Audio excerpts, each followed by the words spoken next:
Hello, everybody. Welcome to another Best in Tabletop Battle Rep.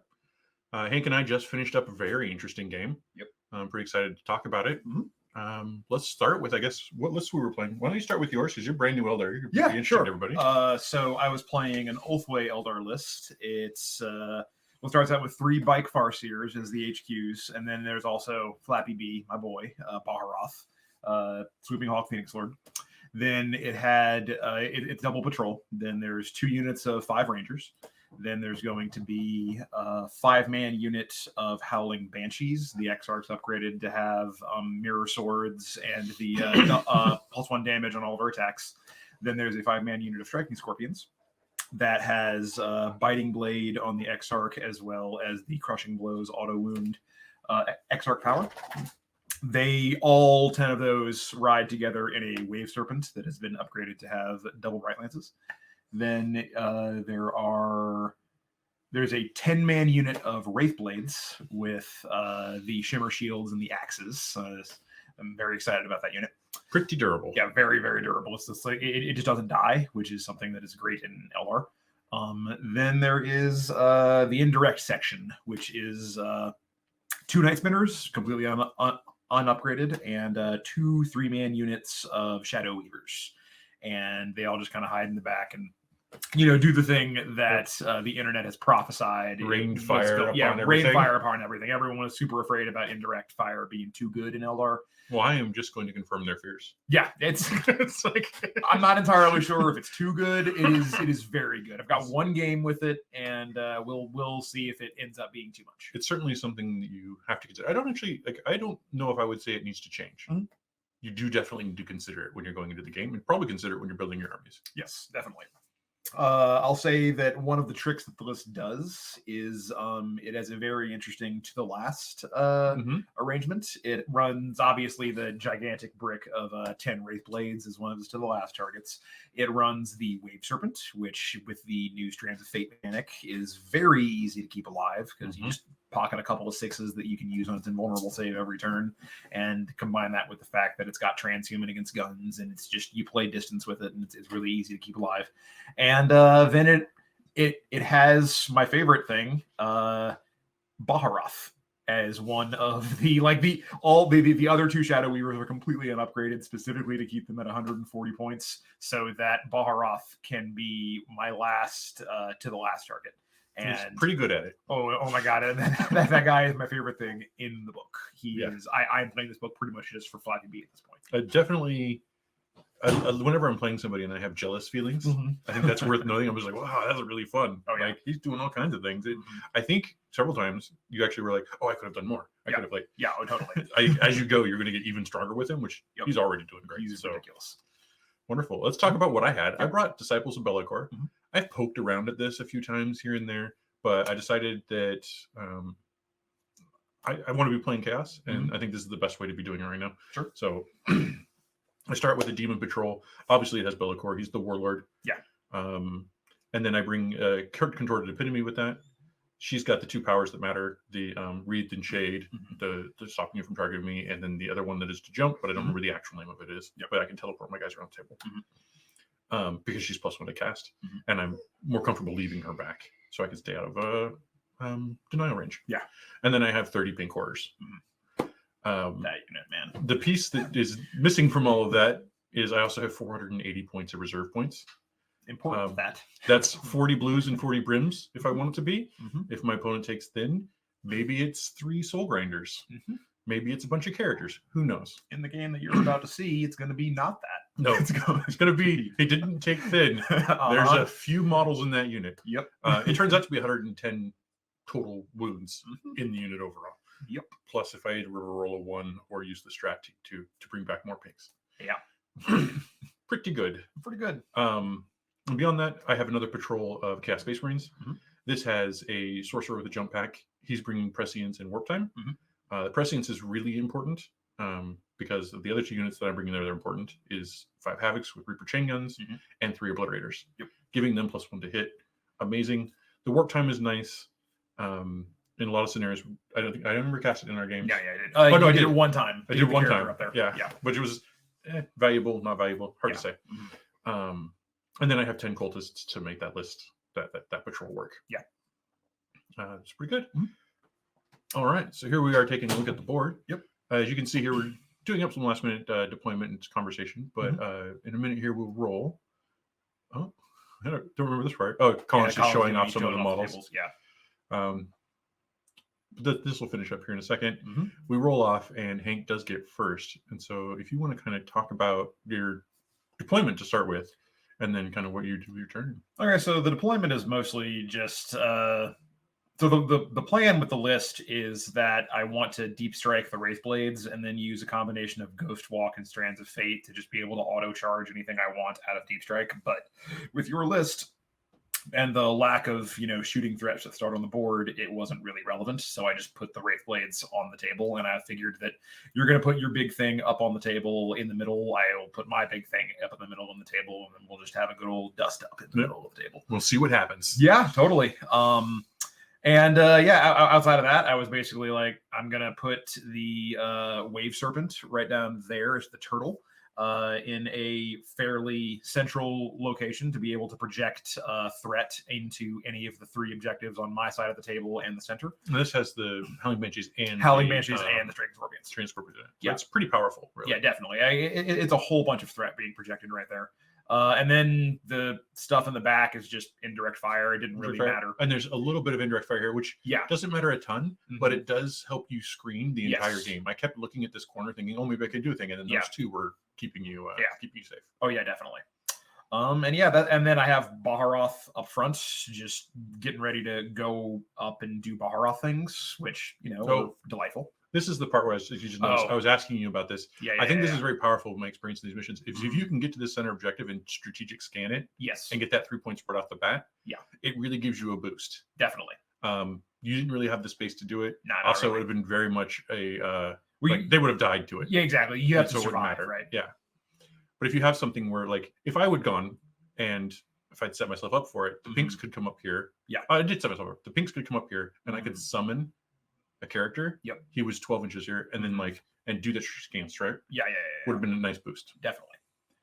So that's one of the things that we have early on in this game that's going to make the first turn seem a little bit confused. I was under the impression that you could move and do the Eldritch Storm strat, which is what I started off doing. And then we learned after it went off and it did five mortal wounds to Belakor, 5 mortal wounds to your big unit, and then kill the sorcerer. And then kill the sorcerer with it. And then we were just like, oh wait, this is something that you have to do at the command page. You can't move to set it up.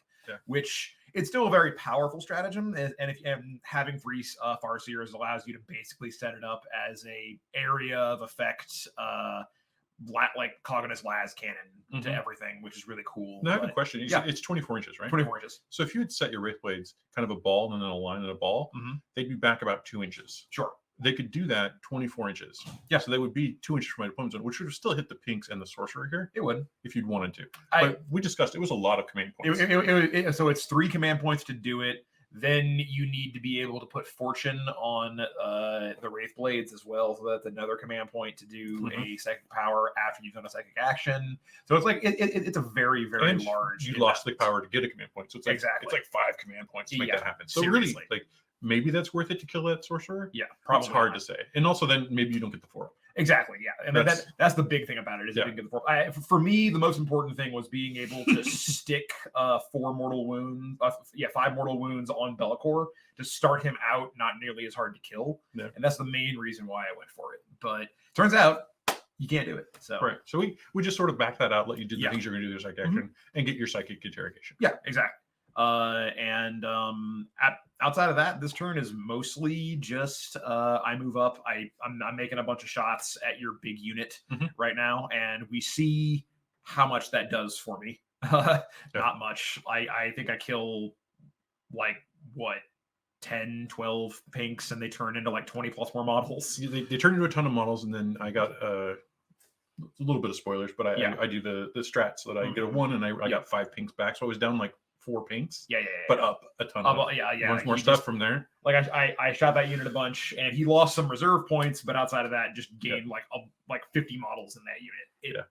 The board presence on that unit is so absurd. Yeah, it's very good. It's a ton of fun, and like even here, I'm watching this now and I'm like, that's not what you should be doing. Mm-hmm.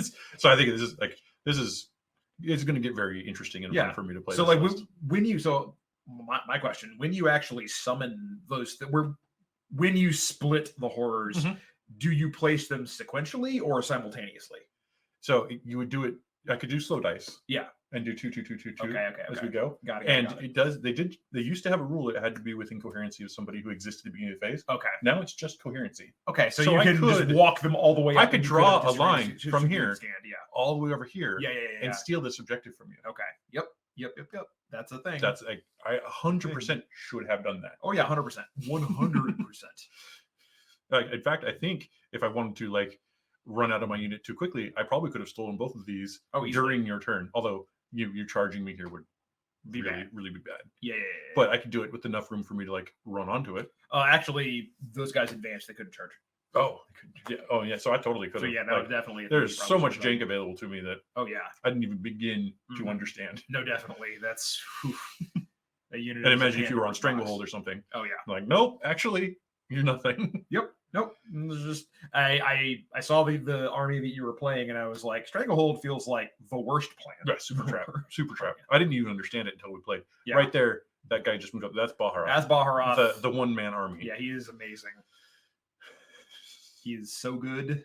Like, oh my god. This is him charging in, just doing a bunch of an unfailable charge, right? Unfailable charge, yeah. You just used your dice to make sure that you were going to succeed. So that you could get a few more. Yep. Punk him a little bit more before he decided to leave. Oh yeah, and he his sword is one of those ones where if you roll a 6 to hit, you just do 2 hits. So I'm spending Strands of Fate dice to just make his hit 6s and get a bunch more attacks. Then he's like, oh yeah, no, never mind, I'm out. Yeah, no, I'm just gonna do this. Kill 4 or 5 more guys. They split into more stuff, and then he just boops right back to my objective next to my Wraith Blades to be safe. Well, and partly he's OBSEC, right? Yeah. So he's bringing object. This has the scouts here and everything, but in a lot of scenarios that could be super important. Oh, definitely stops you from easily stealing it. If you got these guys on the objective and soon enough to prevent me here, and then he just hangs out in the middle. He's like, "That's 11. Yep, we have OBSEC. We're going to go." Yeah.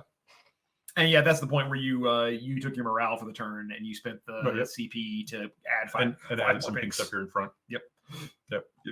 And then I think somewhere in my turn, I just had a brain fart and forgot to strategic scan the center. Yeah.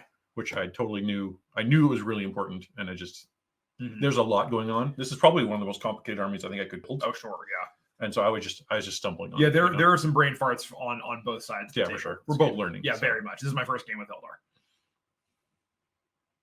Big fan of the book so far, though. I think there's a lot of depth to this book. I think they really hit Eldar, like it feels like Eldar. I agree. You feel like you were planning your turn from the beginning. Like so much of it was in Strands of Fate is like, I'm sorry, Sisters players, that we're just better at it than you are, but it's so good. It makes me look forward to whatever Miracle Dice turn into. Yeah, no, totally. All right, so I'm starting my turn out. Obviously, gain SP. I think noteworthy. I have outflanked my 5 Havocs and 1 unit of Cultists, as well as Deep Strike the Obliterators. Yes. I feel like if I put any of those on the table, you could have just driven these up. Oh yeah, blown them up. Yeah. They are not durable enough. No, not even. I'd be able to probably be fine, but I would be shooting your chain cannons off the table. Well, for sure. And I think even just killing 1 Oblit really definitely puts a damper on their lives. Certainly. They struggle to be relevant. Oh yeah. This is me talking about should I make the worst play. I think at the end I agree. But I do it anyway. Yeah. I'm going to jump him over the wall here and charge into here. Oh yeah, no, we're about to see the absolute best the boss ranger sergeant ever. Yeah. He is so great. He actually lived that he lived through that whole game. He did not die. No, yeah, you're right. Yeah, he stayed over there. Yeah. This is something that this is interesting. In a tournament, I would not play this game this way. But I'm learning this army, so I'm stress testing it. Oh, sure. So I was like, what happens if I do this? What happens if I just go ham? Yeah. With Belakor to start. Your assessment in the end was you were really concerned that I would save him to deal with your Wraith Blades. Very much. And I think that's a great learning thing, and that'll stick with me because I think you're correct. If you just hung out back here and was like, if you ever, here I come. Yeah. Like, because Belakor, he has 6 attacks with Chapter Master rerolls, strength 14 -4 AP. Ignore invulnerable saves. Damage D3 3 plus 3. D3. So even if you have your Feel No Pain up, I'm probably cutting through you. Probably. Like you have to roll a 1 on damage, and I have an okay. I get a 4, and then die. you get like it. Yeah, it's enough breaking points, right? Exactly. And so like he's the only thing in your list that actually makes the Wraith Blades go. We should probably respect that. Yeah.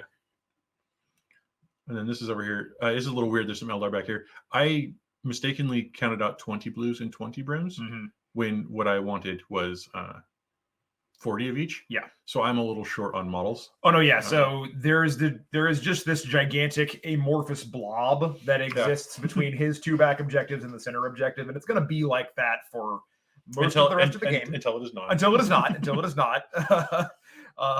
But yeah, that all the stuff down there is basically going to be one gigantic unit with like 3 characters hanging out in the middle of it. And I'm playing very sloppy here just because I don't necessarily know what I'm doing. Yeah. You'll notice I moved a few models to make room for the changeling. This is things that I planned on doing. I didn't realize. Yeah, sure. I need to make sure there's space. Yeah, you have to make sure that you have the landing zones for the characters and whatnot. Yeah, that's going to take a little bit of, I think just reps will make the difference there. Oh, totally. And then I believe You're shooting with the chapter master re-rolled. Oh no, you're doing something else. Oh, yeah. That's right. You were doing. This is hilarious. Yeah, I teleported the 10 of these guys over here. If they succeed at this charge, and I can get the 10 of them on here and only go down, like there's 6 models here on this objective, or 7. If I can get 7 cultists on here, do that, and then Belakor can come over and kill us, I put you on a 0 for your very first primary. Yeah, it's real bad. And that sort of pressure really puts people in a spot. Oh, for sure. So I tried it. That is how you tilt some people. None of that works. None of that works, yeah. And then I think somewhere in here is where I Warptime. This is the one success use Warptime. Yeah. Back over here in this ruin is the Sorcerer. And he's just going to pop out into the middle of this blob. Oh, yeah. But he stayed here because he summoned the Changeling up front. For all my talk of how, this is, I used the reroll here. Yeah. Boop. Because he had taken a mortal wound from summoning and you didn't want to perils of risking blowing yourself up. He rolled a 16 for summoning. I could have basically bring out anything reasonable at that point. So I think what else we got going here? Is this now this is you just rolling a gajillion dice. We're wasting a lot of time. Yeah. Shooting you have like your pinks at Wraith Blades. Your 5s to hit with full rerolls, looking for 6s to wound, and then I get 2+ saves because I have 2 Wraith Blades touching the cover. And a Feel No Pain. And a Feel No Pain on top of that. What I should have done, we discussed this at length, is I should have given that to Belakor, the rerolls. These guys should not have advanced. They should have moved up here and did the strategic scan on the center objective. That's 3 points in my bank here. And then this is very upsetting, but Belakor fails to kill. So these 5 scouts. It's going to be even worse because on the video, it's going to show that initially it works. And then I remember, I'm Ulfoy. I have a 6-up invul save and everything. And I have 2 6s that I've rolled for my Strands of Fate. And then I can just do that and make him not die. He managed to kill 6 of them. You're like, wait, I can have 1 left. And then did you spend CP on him as well? I didn't to keep him alive. I didn't. Or no. To make him not die. Yes. To make him not die to morale. An expensive play, but that 1 obsec takes that back and gets you an 8 instead of a 4. Exactly. That's a pretty big move. 2 CP to get 4 primaries. And also a very good use of miracle dice. For whatever Strands of Fate. It's okay. You have the envy. I know. No, I do. I really enjoy miracle dice. And I think you just have not only a more functional version, but a more fun version. Like the bookkeeping on it is so much easier. I don't have to track it through every phase. You didn't have much trouble doing it, and you don't have I think when you get like a little wooden cutout, or a little printed cutout that does it for you, that's going to be you're going to love it. I don't have to have the book open right next to me. So there he is. Now he's back. And then also I decide to make his 2 attacks on you. I hit 1, and then I use the 5 to auto wound, and then I fail. and then he fails, and he takes a wound. Well, Belakor decided to fail his first 10 saves. He did. He's like, no, I'll just let whatever damage is fine. That Ranger is a boss. Ranger. Fate decreed, literally. Because he also just got you 2 points off your secondary. He did. So, pretty big deal. Oh yeah. He's maybe he's a Farseer now. Probably. All right. So I think the rest of this is just me double checking we have all the things. I failed this charge is me over getting here. ready to fail roll. Yeah, he failed the charge. This is me getting ready to roll my Strands of Fate dice. Which one of the cool things that I have in the list is I have the Relic and the Warlord trait that allow me to roll 1 extra dice for Strands of Fate and then keep 1 extra dice for Strands of Fate, and then because I have 3 Farseers, I get 3 rerolls. Yeah, so you have a ton of that. So I have 10 dice that I can roll fishing for specific results, and I get to keep 5 of them. Now that we're watching this back, one of the things that with the casualties you did here and everything, I should have just blocked this whole objective out. Yeah, so you could never even touch it. That's fair. That would have probably given me another turn. That's true. Of scoring it. Hard to say. I do think that had I not done those with Belakor, and you got to hit me with these and these, that'd been pretty devastating. That would have been pretty bad, yeah. Like letting me get like the scorpions in there, especially. Yeah. So maybe stay back. Yeah. I don't. It's hard because you have enough obsec. Yeah, definitely. It's a hard game to figure. So just for the people listening at home, one of the other things that the list does is the Wraith Blades are not innately obsec, but I have a psychic power I have on a Farseer that can just make anything obsec. And that's one of the plans of the list is to just make the big honking. Well, even if for some reason you wanted to use the psychic power, whatever, you could bring Baja. Yeah. Bob, and you can be like, I'm obsec, and now it's 11 bodies on the point with obsec. Exactly. So you had it in many ways. Yeah, definitely. This unit is always going to be functional. It's always going to be important in this game. Oh, yeah, definitely. I'm really in love with the amount of options that Eldar have with the stuff they can have on the table. And the Farseers are like, we would like to leave. We would like to leave and go smite Belakors a bunch, I guess. Yep. Get that job done. Yep.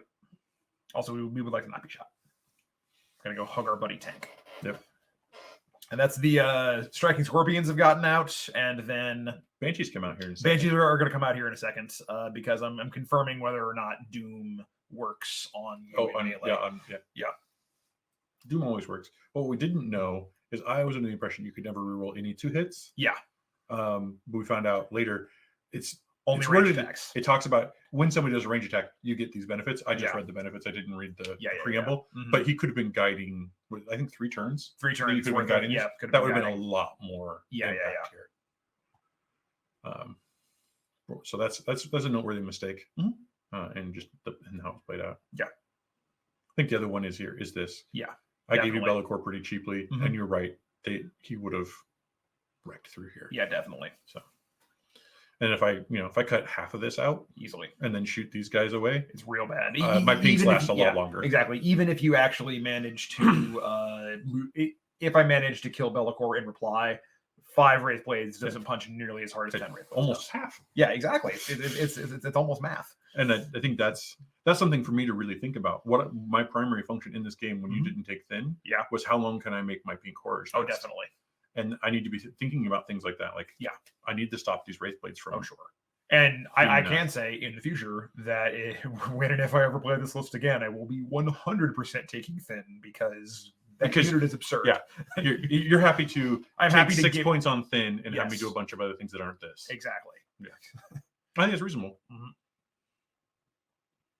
All right, so what do we got going on right now? I think this is just me doing some shooting because, like, right now I'm just like I'm shooting. Yeah, I'm hammering. I'm doing all the shooting in there and doing some damage on the Cultists, if I remember correctly. Baharoth's going to shoot down into them and then charge them. Oh, right, He's going to leave them alive. From what I remember, leaves 2 of them, 2 or 4 of them, or something like that.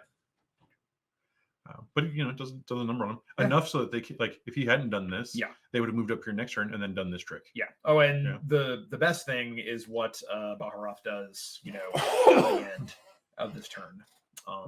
Sorry. One of the things that I'm doing for the secondaries on this, I obviously chose to the last. I chose the new Eldar one, the Scout the Enemy. Yep. Which it's cool because you can do any Eldar infantry unit can do the action. You need to be outside of your deployment zone. You start the action in your movement phase. You end it at the beginning of your next turn, unless you're Rangers, in which case you do it at the end of the turn. And you get 2 VPs if you do it outside of your deployment zone. You get 4 VPs if you do it in your opponent's deployment zone. And one of the things that we're going to see, this is one of the ridiculous things that Baharoth does for me, is that he's infantry and it doesn't specify non-character. So he can walk up, shoot some stuff, charge some stuff, then bounce. And we're going to see just out of camera right there. Yeah. He's going to end up behind that crystal There's thing. a little space back here. There's a little bit like there's like 2 inches of board space back there, and he's going to hide back there, and he's going to spend the rest of the game just spending his action getting me 4 VPs a pop. Yep. And then come out at the end of play. And then come out on the last turn. He doesn't have to do it. Yeah. Which is great. Like if you follow that plan and then have a turn 5 obsec character to like take an objective or whatever, like nothing about that feels bad. Yeah, no, it's great. He's He's like, I'm between, so I'm going to do 3 actions. I'm going to end up netting 12 VPs from that. I am also to the last target. So I just got myself 17 VPs just for him being on the table. And then I go steal an objective. The fact you also like killed most of a cultist unit with him and steal an objective. Yeah. Like value. No, it just nothing but value. Right, here we go, and bringing in the striking scorpions. And the Banshees. We had an interesting discussion about whether you could interrupt or not, and then remembered that the Banshee, fight last. Yeah, Banshees just scream at you and they say you fight last. To noteworthy, I would have interrupted. Yeah, 100%. 100%. In fact, that's actually why I brought the Banshees out, because I remembered, wait, they just make you fight last, so you can't interrupt. Cool. Well, if you just done the striking scorpions, you wouldn't have finished him. That's true. And I think that would have been a mistake. Yeah, definitely. Yeah, I need every attack that goes into him to kill him. We started this term by illustrating that I had 11 models on the objective, 11 models with objective secured on the point. Yeah, you weren't going to take it from me. Yeah, so you didn't bother obsecking them. You just sent them in for damage. Exactly. To start the clock on that unit. Yep. Yeah, I think if you don't focus the unit from the beginning, you just don't. Yeah, you just don't. You can't. You have to start shooting it top of 1, and you have to, because like it falls apart like what, bottom of 4 or something like that is when it finally collapses. Yeah. And even then, it didn't have to. I did a little mismanagement with my fair. CP and a little bit of mismanagement with like how I was taking damage from you. Definitely. I think it could have lasted 1 more turn. Oh, certainly. But it's powerful. Yes. But yeah, there goes Belakor. He didn't. He took all the damage from shooting, and then it comes to close combat, and he started making you sweat it. Yeah. He's like, maybe I won't die. He was just making like I was not rolling great on hits, especially. Even on bottom profile, he's still 8 attacks with his sweep. Yeah, and his weapon skill doesn't drop, does it? Nope. Yep. Baharoth just bounced back just off camera. Yep. And will remain there for the remainder of the game. And brought that cultist unit down to 4. Yep. That means they would have to kill a couple of rangers going into that fight, and then not die in order to steal objective from you. Yeah, definitely. But then in a minute here, I kick morale and they go down to 2. Yeah. So thankfully, I happen to be playing Disciples Belakor, and the secondary for benefit is to get +1 for your combat attritions. And otherwise, they would have all run. He rolled a 1 and 2 twos. Yeah, and then you just below half. So that was actually clutch. It was hilarious. And I was like, oh, okay. I made fun of this, but it definitely was relevant. So one of the things, again, I'm learning a lot just by watching this back. Yeah. Oh, I'm gonna point with this. I kept taking this with pinks. I should have summoned something. Oh, sure, and just not have here. Yeah. I'm trying to think of. I think it might have just been like a soul grinder, because a soul grinder is not a tempting target for your indirect at all. I'm not gonna. And it would just stand there and be like, "I'm a soul grinder," and then all of this could be up here and just between these 2 objectives. Oh yeah, it would make a massive difference. Definitely. Soul grinder's like what, 8 power? Yeah, level 8 on 3 dice, pretty good, easily. And then 11.5 is the average on 3d6. So it's 160 points. Like a whole standard deviation below what you need. Yeah, and I can summon it with multiple guys if I wanted to try that. No, definitely. Yeah, so we're just counting stuff. I rolled in. I knocked a bunch of demons down. More demons came out of those demons. Yeah. And now you're measuring deep strikes for your chain gun guys to come in, because all the 200 points of aspect warriors that just came out right there. And I don't want those to connect with my pinks. Doesn't at all. Do not. I've already learned my lesson about how much damage you can do with the swords. Yep. And I need to bring your close combat in line. And right now, what he's doing is you are measuring the 18 inches to stay out of forewarned from the Farseer. Also, real quick, I moved the last 2 cultists up here. Yep. Barely touched the objective. Put myself in this sort of threatening space, and I did a strategic scan. Yeah, strategic scan. Very important here. Yep. And then I want to basically I'm just gonna end up putting them right here because it's out of range of all your stuff. Yep. And I can shoot, and I'm in double tap of that ranger with the bolt gun. Yeah. So it gives me everything I want. Oh, yeah. The only thing I messed up here is if the epitome was farther this way, Mhm. she could reach them with the "you can't be targeted" Yes. unless you're the closest. And then you get 2 turns And of shooting. most of your redirect is here. Yeah. These guys might have been able to, but even then, looking at it, I think easily. these might have been closer, and I Well, could definitely make it back closer. down like that. Yeah, definitely. I ended up putting him in the. And I realized I'd messed that up, Mhm. and so I put him touching as much cover here in a second Yeah, as I can.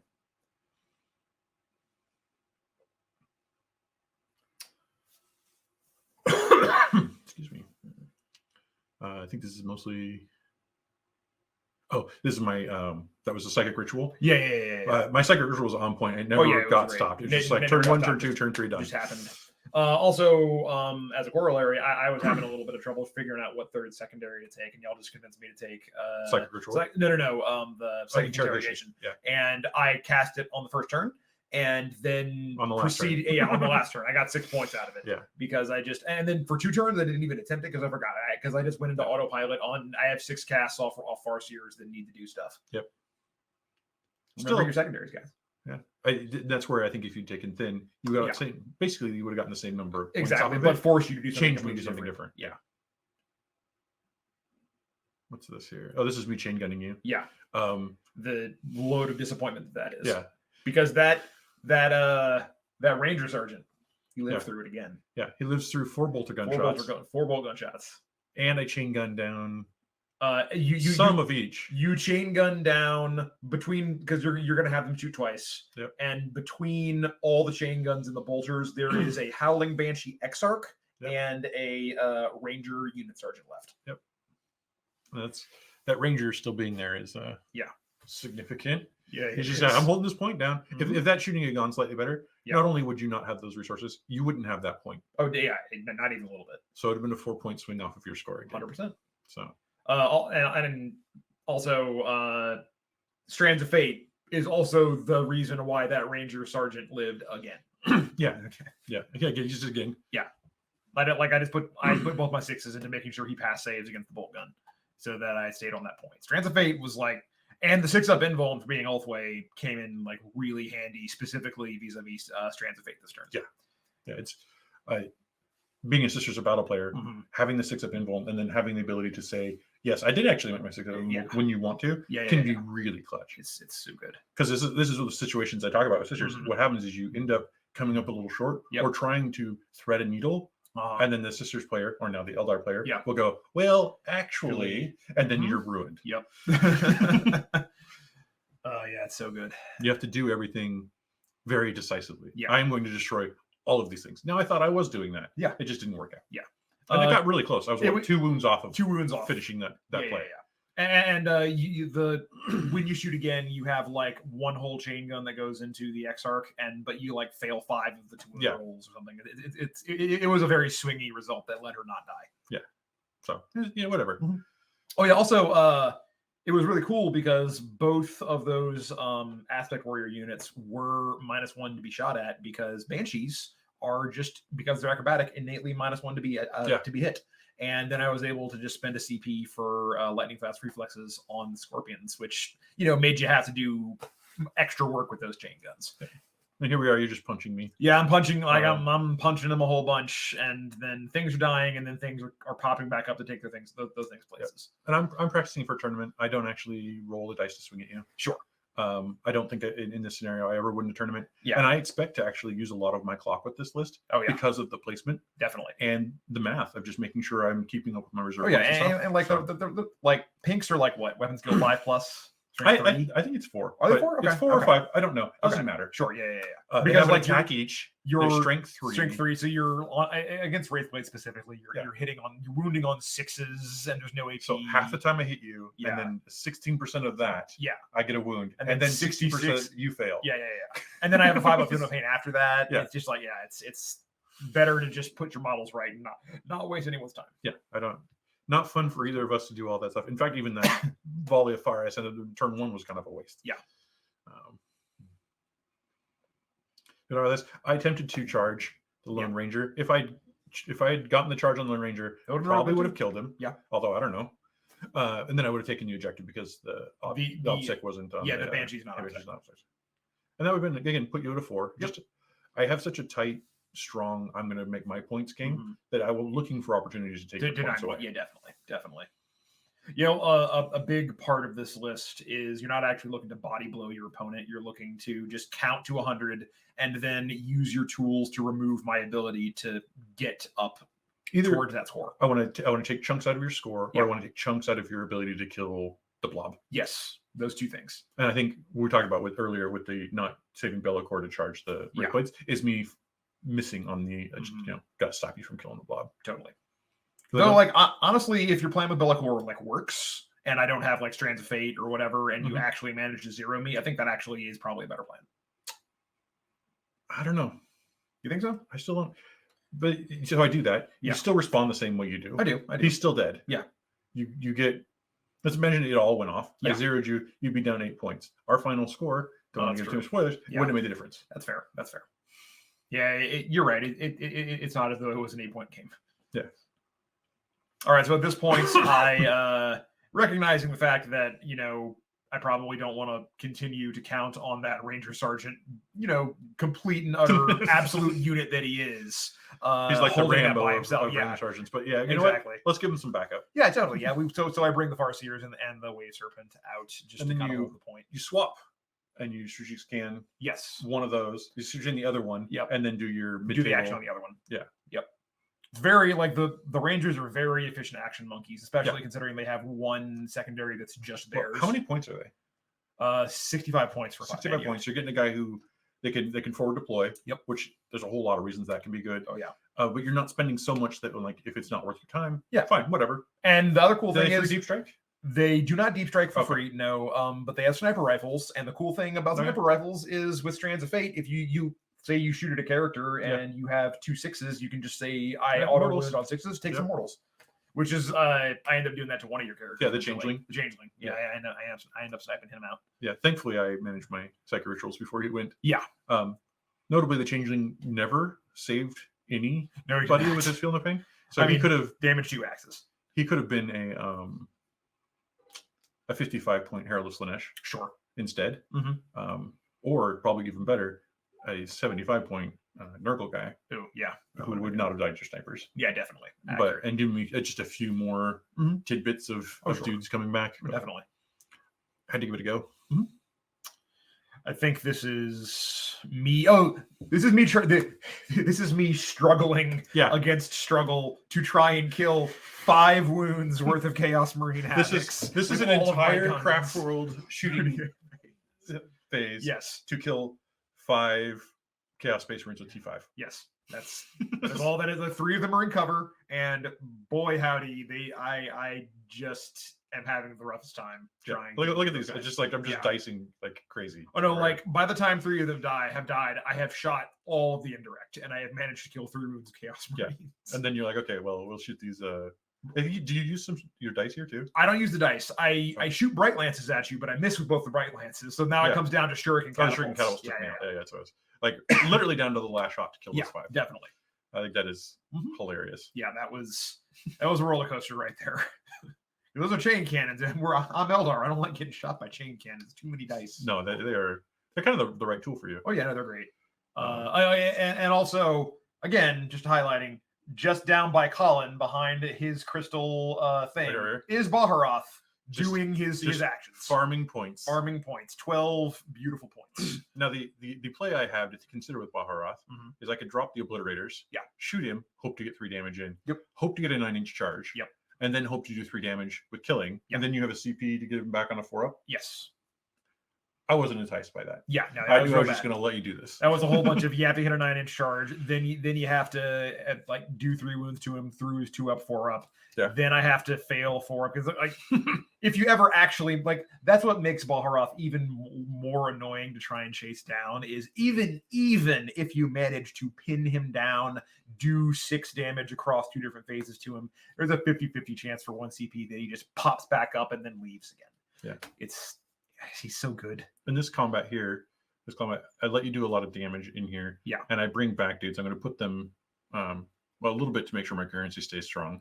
But I put them around trying to put more damage on her. Yeah. And still fail to do any. Yeah. To have any impact on you. Whatsoever. Oh yeah. Sorry. The in this the Exarch for the Howling Banshees came in. I have Doom on the Right squad. And I just continue, like, we're not really talking about the back and forth of what's happening with the squad. Suffice to say that every turn, a whole bunch of Eldar try and kill a bunch of demons, and turns 2 and 3 essentially look exactly the same. Yeah, exactly. Like some people get picked up, and then happens here. Yeah, and one of my units comes in and tries to shoot and doesn't really get the job done. Yeah, repeat. While there's just this swirling melee of wraith constructs and demons happening over the middle objective. Yeah, whatever. When we're done here, this is not going to be a safe place to live. Yeah, don't build a house here. Don't build a house there. Not even a little. It's haunted a lot. Yeah. Not going to be able to get insurance for that at all. No. Literal acts of God. Yeah. Several. Gods. Yes, several gods. Oh, yeah, because you have like Slaanesh characters, there's ancient demons. Yeah, no. There's Belakor's all four. There's way too many gods there. You've got an avatar or two. I do. Yeah. All right. So I'm just taking, and I realized I was all out of coherency here. One of the things I'm really going to have to improve on this army is making sure I stay in coherency. Sure. And making sure I'm getting room for like the epitome to move around. Yeah. But also blocking you from reaching them. Definitely. There's a lot of complexity in the movement of this. And I think if anybody else wants to try an army like this, that's a big place to spend your time on it. I'm actually going to, I have a table at home. I'm just going to sit down. Yeah. And just practice it out. Yeah. Okay. Oof, we got the recording's choppy a little bit there. Yeah. Video was real good for a bit, but, It usually catch up. There you go. So here we are. You can see the scores are definitely in my favor. Not like a ton. We don't have all the secondary up there. So here, what's other weird about this is you have 2 to the last. Yeah. So your secondary grows slower. So I would say at this point we're sort of tied. Yeah. Or near that with each other. But I'm enjoying this a ton. Oh yeah. Lots of play. Oh no, yeah. Just like seeing me hit the wall of flame demons and then they just don't move for turn after turn after turn. There's so many bodies here. You have no idea. Yeah. And I mean, like all those pinks are saving on 4-ups as well. Like there were several turns when you were just like, all right, I'll put 14 wounds on them, and you're like, okay, 5 will die. Well, I think that this is one of those turns where I was like, you know what? Like you can see I'm at 1 CP. I did not have what it took to take the morale chest. What I did is I took the damage on the pinks. Grew blues. Took it on the blues and had a bunch of brims, then took the morale check and just brims off with the morale. Yeah. And it was like, that wasn't terrible. We did some more damage. Yeah. But it didn't like destroy me. It wasn't, 8th edition morale where like the whole unit would have been like, minus 20 dudes, out you go. Yeah, exactly. No, it's just like you lost 5 guys. Again, and then not that you're ever below half with this unit for most of the game. Yeah. But the +1 to combat attrition helps you if that ever does happen. Oh, that's only on the cast. Okay, fair enough. They get the no rerolls. Got it. Instead. Got it. I would love it if it was on there though, because you're right. It would be impactful. Yeah, for sure. I'd be way more comfortable going down to like a 10-man unit of pinks and some brims. Yeah. And then taking the brims off as casualties. Sure. And then building the unit back again. Yeah, that makes sense. Yeah, at this point, you have your obliterators coming in, and you're going back, and they end up going right there, so they can. I thought about going off to that far end and shooting at the wave serpent, but you got what? I have 2 saves, 2 6s right there. That could even if I do, and the other thing is, if I give obliterators 1 target and it's a hard target, they will roll 1 for damage, of course, and not 3. Yeah, definitely. So I would have done like 2 or 3 damage to you and just wasted them. Yeah. Then we do the psychic phase here. Very importantly, I fail, and then I fail on the re-roll to give the obliterators can't be shot. Yep. And that's huge. Yeah, it ended up not. I ended up being mostly unable to capitalize on it, but there was there's a reality in which it's very, very bad. Yeah. And the other thing I messed up here is they should be on this objective. Yeah. Because that would give me the relief to pull these pinks here. And I didn't really get it, but as the unit starts to actually dwindle, you have to be very careful about where it's going to exist or not. No, definitely. And like the big impactful thing that you did this turn is you brought the obliterators in and you used the CP to turn them ghostly ethereal or whatever, and have them, and it had them fall back from the Eldar in the middle, which I didn't need to do. It allowed you to shoot at me. Yeah. And also I spent a CP for it, and CP incredibly valuable. It is. I cannot be. And right now, the throwing CP away. Obliterators, they put a few shots into the Wraith Guard. I think they end up only doing They wound they him. do 1 damage, but importantly they do kill the Howling Banshee XR, so she doesn't get another turn. She's 10 attacks. And 10 attacks with Eldar. If you get to the point where you're like rerolling to hit, rerolling to wound, like it's serious business. Yeah. That said, I still think I was better off hanging, because if I'd hung out there in combat with you Mhm. and I wreathe the Obliterators, there's nothing to shoot at. Oh, I agree. Yeah, definitely. And all of your indirect is just it just sits there and is like, okay, well, I guess we'll just. And I could have done that. Sorcerer over here holding this, Obliterators here holding Mhm. this, and these guys being untargetable. Yeah. And just like I basically blank your turn. Those 2 cultists, they die though. Yeah, they definitely would. Like all the indirect goes, which is a big deal just because I'm on grind. Yeah. And I've actually got very little grind. Yeah. Because my shooting units never wanted to do well. Yeah. That's true. That's true. And this is me rolling my Strands of Fate, and this is the turn when the door kind of closes on the unkillable blob, because like this is the first turn when you don't have any reserve points left. Yep. Well, you have have some, a few. You but have it's some minimal. brims I think left. it's like 10 blues and 11 brims or something. Yeah. Okay. It's just left. Minimal. Yeah. He literally just called out 21 models. Yeah. Oh, doubly important is that. Plus, I don't have the morale. I'm out of CP. I've wasted about 3 CP over the course of this game, and if I had them here, I go down to what it was like a 5-man unit, but then I would have added D6 back into that. Yes. But also at some point I would have spent 1 more CP to -1 attack in an aura. Yeah. Which would have been 10 off of your guard, but then also 1 off of your Banshee, which is that a doubling of attacks? So yes, that would be 2 off. Yeah, it would be 2 off. So that would have been a far more. Cut me down from 40 attacks to 28. Yeah, relevant. Yeah, pretty big deal. Yeah. So that's the thing. I didn't know about this guy. Oh yeah. This guy here. Sorry, I'm pointing with my finger. Yeah. This guy here, he's OBSEC. Yeah, he is. He has the Relic jet bike, the Sunstorm. It's a 20-inch move OBSEC bike that I popped up to steal that objective from that non-OBSEC character. But also, this is a character here with 3 wounds on him because he took damage from things. Summoning. So he's going to smite over here and kill him off. Yep. And get me off the objective. And then, thankfully, I'm able to get back on the objective. But because it's the turn I'm worn thin, that's hard. Yeah, it's very hard on me that I had to do that. Yeah, it forces you to stretch your resources. Like you basically have to, if I'm remembering right, you have to abandon that bottom objective in order to stay on that. I abandoned this one and this one. And that one. So if the Obliterators had been here, no, totally, I would have still had this, and then I could have abandoned over to here. Yeah. Or I could have stayed in here with this and just let you have this. Yeah. I just feel like they reached a point where anything here was dead, so I might as well go this way. No, sure, yeah. I mean, like, and at that point, that's basically what happened. Yeah. Because like at this point, what he fell back from the Wraith Blades, which means that all of the indirect gets to shoot, and all the indirect is blast. So every time the indirect is shooting the big blob, so it's 12 shots from each tank and 18 shots from the Shadow Weavers. That's 30. That's 60 shots. Yeah, and there's only 30 attacks. I missed my logic check. Yeah. Right. That was never the right idea, and I spent a CP on it. Yeah, it's a very bad move. You live and you learn. This is a very scary list, just like that, because there are going to be a lot of lists out there that just are not going to have tools to deal with this. If you have 50 shots a turn, I've won the game. Oh yeah. Oh no. Make no mistake. This list dumpsters Custodes. I think so.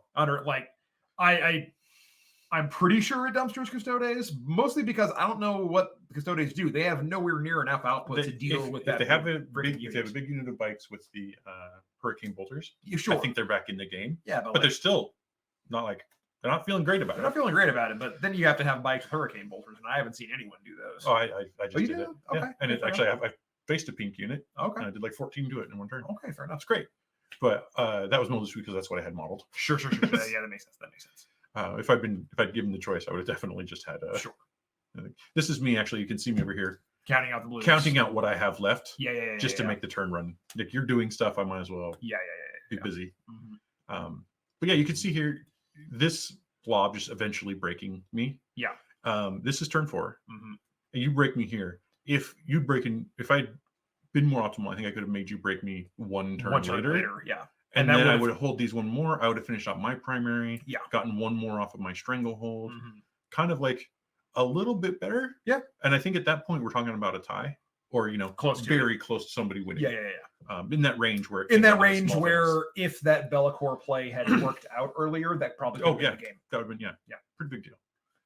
So there's a lot of little pieces like that, and it's very interesting.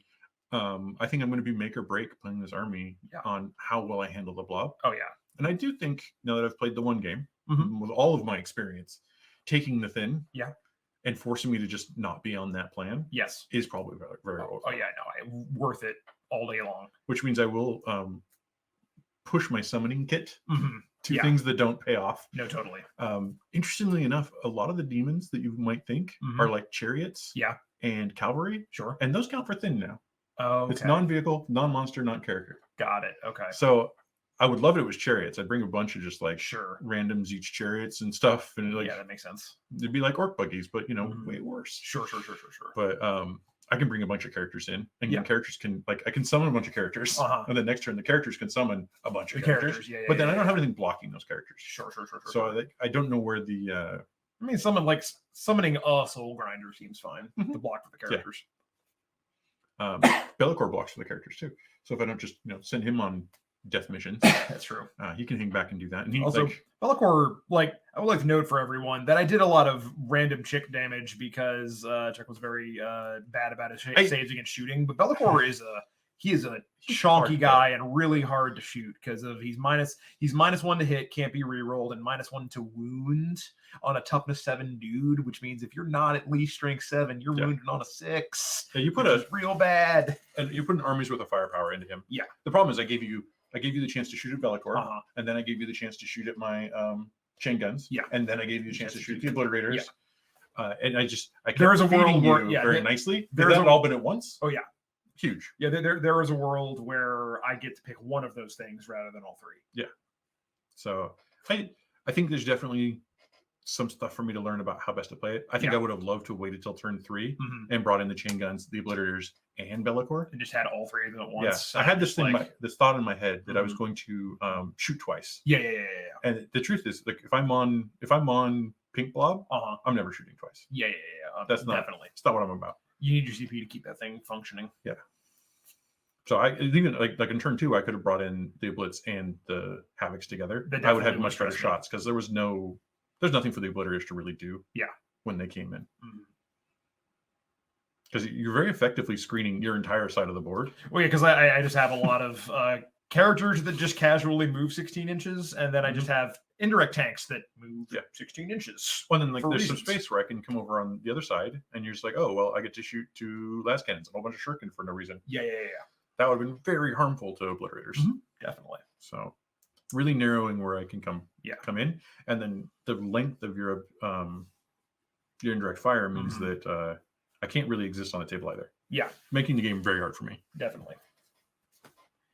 But yeah, as so at this point, the Wraith Blades are charging back in. I've done a bunch of damage with all of the indirects, and now the Wraith Blades are charging in, and they are guided, and they are attacking the unit that is doomed. Yeah, and as Doom says, they're doomed. Yeah. Yeah, because at this point, I think you go down between this and the morale, you go down to 5 guys. 5 guys, yeah. It's very, very small. Yeah. And now here's me just consolidating all my guys up to make it to where you can't get back on the objective. That one guy's is wounded. Somebody's going to have to repair your radar. Yeah. The game gets sort of uninteresting from this point. Yeah. I try to make a play. You'll see here. I move my pinks up over onto here. I move the Epitome over onto this one, and I try to teleport these guys over here. Try to get a kill. And then I was going to try to charge in here and hold this one to give me one more stranglehold. Yeah. And then the slightest theoretical possibility that I could kill this guy and kill these and get grind. Yeah. None of that works. None of that happens. None of that works at all. Yeah. But I always, it's worth a try, right? It's fair. Yeah. Go for it. I mean, I have a newfound respect for that horror blob that never dies. Yeah. Just hearing that you say oh, I see this. I could have played it more efficiently here, and I was just wait, what? That was you playing the unit inefficiently? Yeah, I would say what? Almost 50%. Yeah, I think I could have done a lot more. Certainly.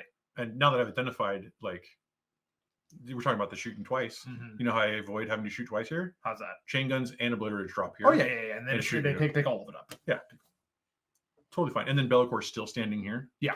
Although I wouldn't have done this if Belakor Sure. wasn't here. You wouldn't have got out, right? Yeah, You would have moved him over here, maybe Definitely. charged into here. Yeah. There's a lot of questions, Mhm. but yeah, I think, man, could get really good. We talked about in my next game, I'm going to try one less unit cultists Mhm. and no obliterators and do a 10-man Terminator squad. Sure. It has different firepower. Yep. But I think it's really interesting, and also it's really powerful close combat. And so now Yep. I have Belakor and those to kind Yep. of threaten. As a double threat, yeah. They're also a little bit harder to pick up. Yeah. Unless your opponent has like mask damage too, which Colin will. Colin will, yep. But I'd rather test it into something that's difficult than test it into something that's not. And That is true. First impression. So. Yeah, you wanna test what's bad into. Yeah. Yep. So yeah, you're just pulling your horrors back, making sure that like trying to get that but Farseer off. I knew here, and then if I teleport them over here, if I make the charge, then these guys don't charge. Yeah. Kind of thing. Like Sure. But none of it worked. So at this point, the game ends. You win it. Like, do you remember the scores? It was pretty decisive. It was like 91, and you end up with like 68. With 68. Yeah, 91, 68. I think that's correct. 68. Which is a pretty good. Because we haven't added any of my secondaries up there, and I get 15 points off of to the last, and then I get 15 points and some 12s. I have 15 onto the last. I have 15 on scout the enemy, and then I have like 6 on second interrogation. Yeah. But I think what's the most important, you were really far behind on primary. Yes. But since you broke me, then I suddenly started like 12. Yeah, 12, get 45. Yeah. Done, yeah. You actually, I think you got 48. 48. Okay, I had to actually carve your points down. Got it. Is that what you did with it? Yeah. But yeah, it was a really stellar game. I do think you have the kind of shooting, the kind of post combat I have to really worry about. Yeah. Which makes it a really good test. And I do think if we played this again, you obviously would have learned so too. But like, if I was coming as me right now, I think I'd win our next game. I don't know how much you picked up as well. I think that you learn like there are far more things that you could have done differently that would have impacted the matchup than things that I could have done differently. Yeah. I think the guide is obvious, but that's not a strategic plan. I think the strategic plan was pretty solid. Yeah. Yeah, I was very happy with it. I do think you would have taken the thin, and then if I go the other direction, of like not doing all the brims, I don't know how that works. Yeah, I don't either. I'm not entirely sure how the secondary how your strangle game plays out if you can't just throw that in the center. Like, do we just end up peace trading in the center? Because if I am because I have those 2 absurd units of aspect warriors, I have, and they are 105 points each with those exarchs that just do the work of entire units. So like I am equipped to peace trade in the middle of the table if I need to, and then we both basically just have like Belakor and my Wraith blade brick to just kind of dance with each other. Yeah, I think some flamers have been good into you because they're good against everything. They're good against the aspect warriors. Yeah, definitely. And they threaten the Farseers in a weird way. Oh yeah, definitely. But they don't really threaten the boats. Yeah, they have the Wraith Blades. So it's that was kind of a rough choice. That's fair. You have LFR, which is really, really good at ruining the day of soul grinders. Yeah. So I didn't really feel good about that one. Oh yeah. Also, just a public service announcement. There's absolutely no reason why you cannot LFR an entire 10-man unit of Wraith Blades. No, it's wonderful. Because it literally is just infantry, and that just the Wraith Blade unit can be made so durable. Baharroth's still back over here. Baharroth's still back over there, just counting 17 points. 17 points by himself. Look him go. Yep. He's so good. And the fact you got a lot of value out of him. Oh yeah. And then retired him to just getting you 17 points. Yeah, exactly. Like he got 2 full turns of going nuts, blowing up stuff, and then just really boop, I'm over here. Also, you never needed it, but somewhere in there he could have been like, and there's OPSEC over here. Yeah. No, totally. Like over here, actually, if you turn more like I kind of gutted you here, you with waves from here and then put an OPSEC guy there. Yeah. It'd been cute. It's interesting. I think I would be curious. Oh, there's the unit here. Yeah, curious about your thoughts. You had the wave blades here.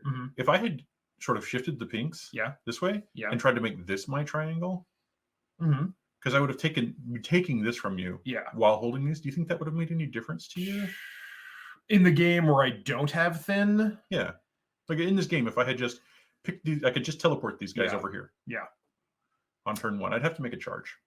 That's a little rough, or otherwise I'll do strangle. So probably not a good plan. Probably not a good plan. But I mean, mostly what I think happens is I just come down that way, and we make the battlefield. This way, we just turn. We And just you're turn. fast enough to turn. Yeah, I can These just guys, turn. these are a little slower. Well, I mean, they're going to the center regardless. Yeah, what's really I think is really about these is your ability to say, "Oh, my advance is a 6." Yeah. So these guys just go, "Oh, we just go 11 inches forward." Yeah.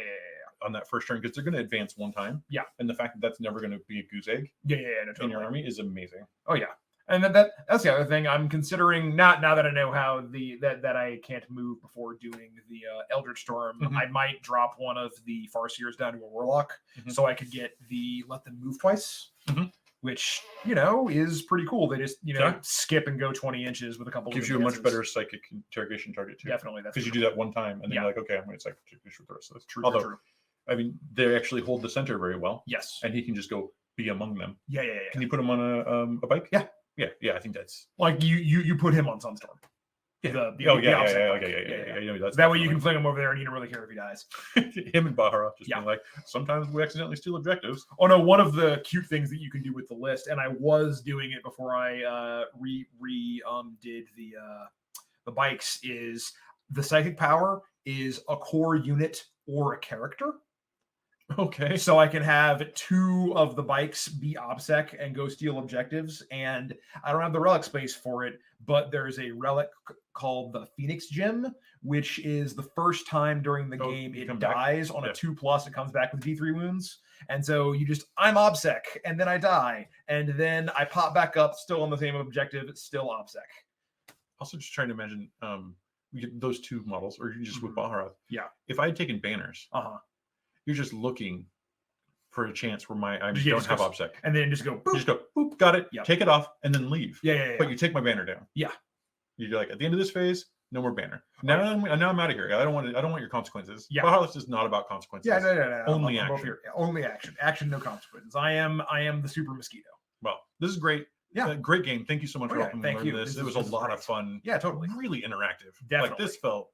The amount of stuff that was going on in this game is absurd. I guarantee you I take this to a GT, and at the end of day 1, I am a babbling idiot because my brain is done. Oh, yeah, no, 100%. But I'm going to love it. Yeah, it looks like a really fun game. All right. Cool. See you all later. Thanks for watching. Hasta luego, guys.